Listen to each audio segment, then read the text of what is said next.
the reason for the emotion is because we make it all like relationship is like life and death. And you think about it, it's because our deepest fears are there. Who else can make you feel completely insignificant and unloved more than the person whose love you desire most? There is none. And when you feel worthless and unloved, that is psychological death. In fact, when people consider suicide, it's usually because they believe that their life is worthless, that they have no love. And so they think that maybe dying would be less painful than living. So it is an area that has so much charge. And if there's one thing that we want to do here is we want to take some of that charge away.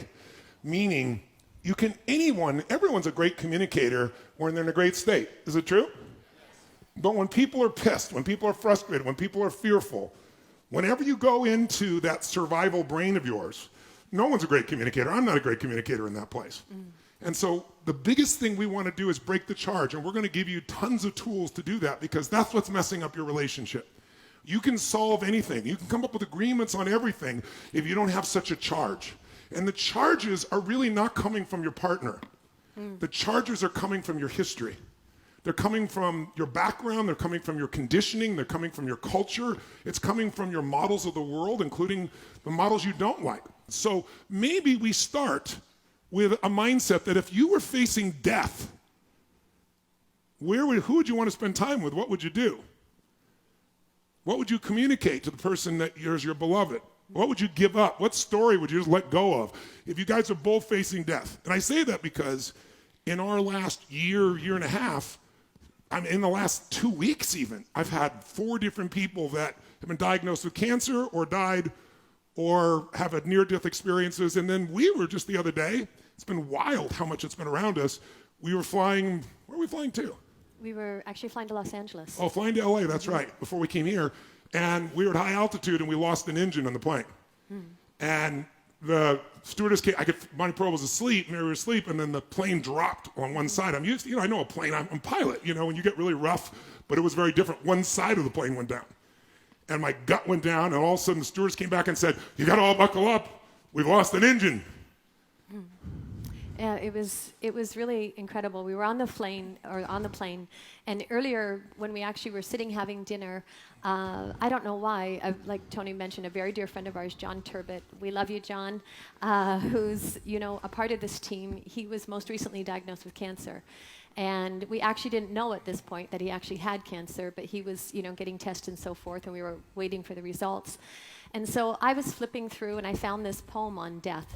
And we were having dinner, and I was really moved by it. He was less moved by it. And so there's 3 of us. Mary was there, Tone was there. Yes, Mary and I both said, "Do not send that to John." The beginning was beautiful. The rest of it was really, really bleak. But she'll discover tonight this is a fire sign, and she finds joy in everything. Death, yes.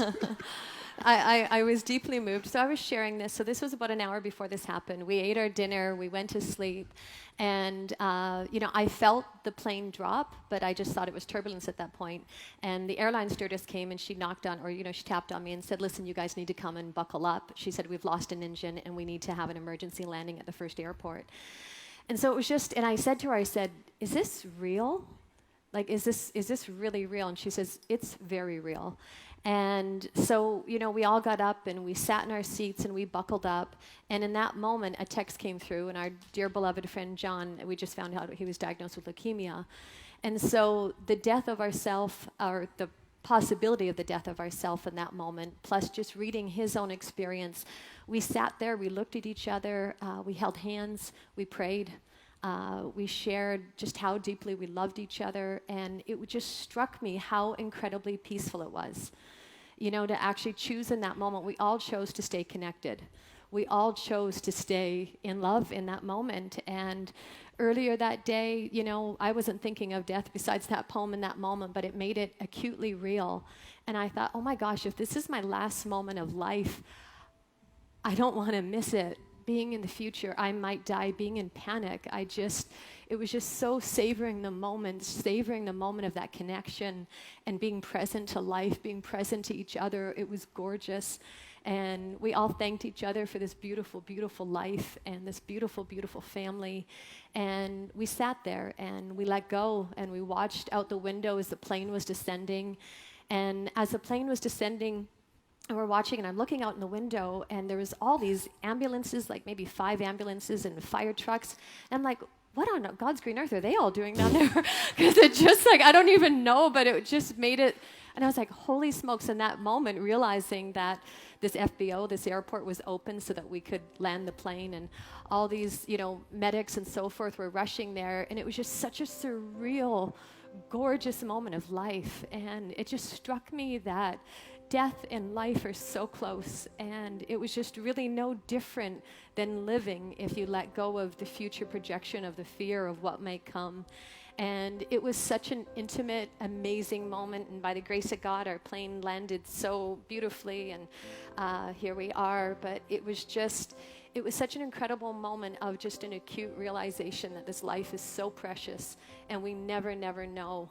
And to love at that level, to choose love each and every day, to choose love with your beloved. It's like one thing to say, I love you, and it's another thing to actually offer that currency, to actually offer that presence, to offer that joy, to offer that connection to each other, to your beloved, rather than the expectation what they should be giving us.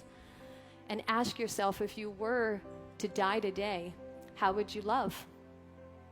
How would you give to everyone in your life, not even just your beloved, your parents, your children, to actually show up and expose your heart and give all of you in that moment? I think it's what we're really destined and called to do, and I had the privilege to live that truth with this man and my family and Mayor the other day. It was so incredibly gorgeous, and it hasn't left me. I felt it changed me as a human being, and I was humbled, and I was we were ripped wide open to the gift of life. And don't let or allow life to come with a death sentence, and at that moment start to live. And we've had the privilege of the humbling experience of that with our own bodies in this last couple of years of our lives, and it wakes you up.